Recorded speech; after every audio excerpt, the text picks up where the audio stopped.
Sir இப்போது அரிசி சாப்பிட வேணான்றீங்க, அதுக்கு பதிலாக வேறு என்ன சார் எடுத்துக்கிறது நம்ம? ஏன்னா இப்போ நம்ம வீட்டுக்குன்னு போனாவே பெரும்பாலும் சாப்பாடு சாப்பிட்டா தான் வயிறு நம்ம மாதிரி இருக்கும். சரி, நீங்கள் கேட்குற கேள்வி இதுதான். நம்ம சாப்பிட்டு சோறு சாப்பிட்டு பழைய போயிட்டோம். அப்போ நீங்கள் எதுக்காக சாப்பிட்றீங்க? நான் உங்களை ஒரு கேள்வி கேட்குறேன். நீங்கள் எதுக்காக நம்ம சாப்பிட்றோம்? உயிர் வாழ்கிறதுக்கு. உயிர் வாழ்வதற்கு. உயிர் வாழ்வதற்காக சாப்பிட்றோம். உயிர் வாழ்வதற்காக சாப்பிட்றோம். நான் என்ன சொல்கிறேன்னா, நம்ம சாப்பிட்றது பார்த்திங்கன்னா பசி. இந்த பசி நம்மளை ஆண்டவன் சிஸ்டம் படைக்கலைன்னா நம்ம ஓட மாட்டோம். பசிக்கணும் சும்மா கம்முன்னு தான் பசிக்க மாட்டேங்குதே, எதுக்கு உழைக்கணும்? ஓகேயா, எதுக்கு உழைக்கணும்? அப்போ பசிக்காக சாப்பிட்றோம். அது ஏழை எளிய மக்கள், அடித்தட்டு மக்கள், உணவில்லாத மக்கள் பசிக்காக சாப்பிட்றாங்க. நீங்கள் ருசிக்காக சாப்பிட்றீங்க. நீங்கள் ருசி பார்த்தீங்கன்னா டிஃப்ரெண்டான ஐட்டம் அதெல்லாம் ரெடி பண்ணி சாப்பிட்றீங்க. நீங்கள் ரெண்டாவது கேட்டகரி. மூணாவது எனர்ஜி. நம்ம சாப்பிட்றது ஃபஸ்ட்டு பசி, அடுத்து ருசி, இன்னொன்று எனர்ஜி. அப்போ இந்த எனர்ஜி அப்படிங்கிறது பார்த்திங்கன்னா சக்தி. நான் சாப்பிடாட்டி சக்தி உழைக்க முடியும், கன்வெர்ட் பண்ண முடியும். இப்போ நீங்கள் மம்படி பிடிச்சி வெட்டுறவங்களுக்கு தான் நீங்கள் எனர்ஜி தேவையை நினைக்கக்கூடாது. இப்போ நீங்கள் திங்க் பண்ணுறீங்க, நீங்கள் நிறைய திங்க் பண்ணுறீங்க, எப்படி நம்ம பண்ணுறது, எப்படி ஷூட் பண்ணலாம், எப்படி பண்ணலாம், எப்படி ப்ரொமோட் பண்ணலாம் அப்படின்னு திங்க் பண்ணுறீங்க இல்லையா? அது கூட அதுக்கு எனர்ஜி தேவை. ஸோ இது மாதிரி எனர்ஜி தேவை. இதுக்காக தான் நம்ம சாப்பிட்றோம். நான் என்ன சொல்கிறேன்னு சொன்னால், நீங்கள் காலையில் 4 இட்லி சாப்பிடுவீங்களா? 4 முட்டை சாப்பிடுங்க. இட்லி பதிலாக 4 முட்டை, அது 25 ரூபா. 4 இட்லி எவ்வளவு? வீட்டில் சாப்பிட்டா நோ ப்ராப்ளம். வெளில சாப்பிட்டா 5 ரூபா சொல்கிறான்னு வச்சுருவோம். 5 ரூபா 10 ரூபாயோ, ஓகே 10 ரூபா வச்சுருவோமே. 5 முட்டை 5 இட்லி 50 ரூபாயா?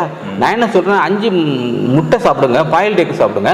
அதை சாப்பிட அது 4 ரூபா 9 பைசா தானே. ஐ திங்கோ 25 ரூபா 25 ரூபாயில் முடிஞ்சு போச்சுல. அப்போ எனர்ஜி. அப்போ இதில் கேட்டிங்கன்னா நிறைய பேர் சார் முட்டையை சாப்பிட்டா கொழுப்பில் சார்பாங்க. நான் அந்த அந்த உள்ளே இருக்குல்ல உட்கரு, அந்த உட்கரு சாப்பிடக்கூடாது, தூக்கி வச்சுருவாங்க. நான் என்ன சொல்வேன், அந்த வெள்ளையை தூக்கி வச்சிரு, உட்கருவை சாப்பிடு. அந்த உட்கரில் தான் சத்துக்கள் இருக்கிறது. வெள்ளை வேஸ்ட், அது குப்பையில் போட்டுடலாம். அதை மஞ்சக்கரு இருக்கு இல்லையா, மஞ்சக்கரில் தான் அவ்வளோ சத்துக்கள் இருக்கிறது.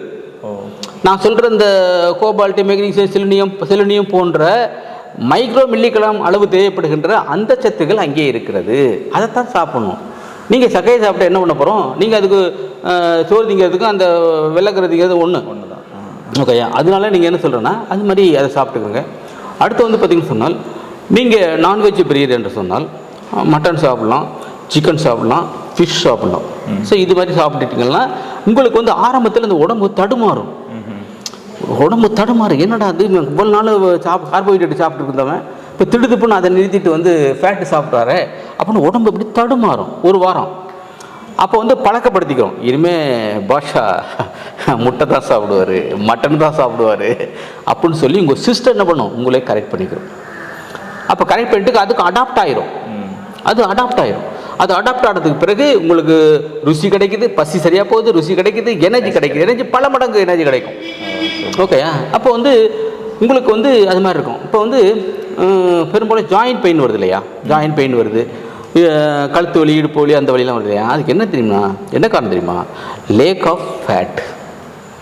கொழுப்பு குறைவாக இருப்பது, அந்த உராய்வுத்தன்மை குறைந்து போகிறதுனால தான் உங்களுக்கு ஜாயின்ட் பெயினே வருது. அடுத்து ஹார்மோன் செக்ரிகேஷன். நம்ம உடம்புல எண்ணற்ற ஹார்மோன்ஸ் இருக்குது. அந்த ஹார்மோன்ஸ்லாம் உற்பத்தியாக வேண்டும் என்று சொன்னால், சுரக்க வேண்டும் என்று சொன்னால் அதுக்கு கொழுப்பு மிக மிக மிக முக்கியம். அதனால நீங்கள் அதுக்கு என்ன சொல்கிறேன்னாக்கா, அது கொழுப்புனா எது நல்ல கொழுப்பு என்று பார்க்க வேண்டும். இப்போ நல்ல கொழுப்பு என்ன சொன்னீங்கன்னா, நான்வெஜ் சாப்பிட்றீங்கன்னா மட்டன் சாப்பிட்லாம், சிக்கன் சாப்பிட்லாம், அந்த கொழுப்பு இருக்குல்லையே அதை சாப்பிடணும். ஓகேயா, இப்போ நான்வெஜ் சாப்பிடலாம், பால் தான் சாப்பிடலாம், பால் சாப்பிட்லாம், தயிர் சாப்பிட்லாம், நெய், வெண்ணெய் இது மாதிரி சாப்பிட்டுக்கலாம்.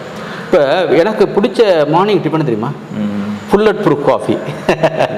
ஃபுல்லட் ப்ரூஃப் அப்படின்னு சொன்னால், பால் இருக்குல்ல, பாலை நல்லா காய்ச்சிடுங்க, அதில் காப்பி தூள் போட்டுக்கோங்க, 2 ஸ்பூன் வெண்ணெய் போட்டுக்கிறங்க, ஜீனி விளையாண்டு போட்டுருங்க. அந்த சோத்தை விட ஒன்றும் ஜீனி கெடுதல் கிடையாது.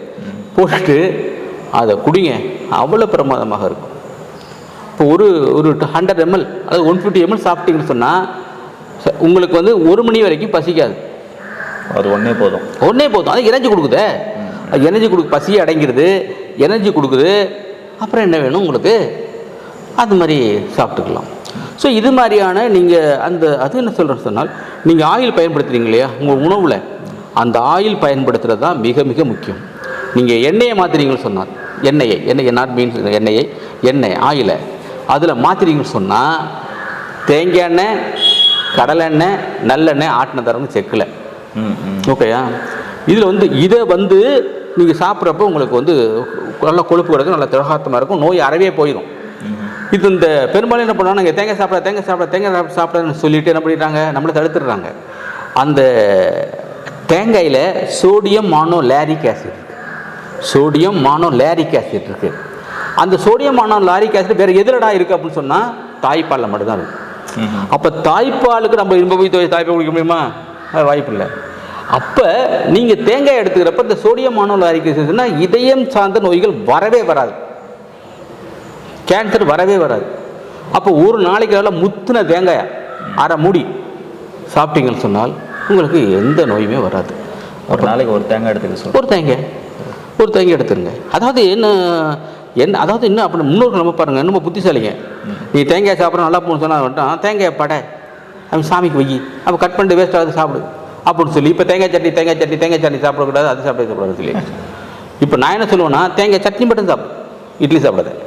தக்காளி சட்னி சாப்பிடு, அது சாப்பிடாது. இப்போ இந்த தக்காளி என்றால் ஞாபகம் வருகிறது.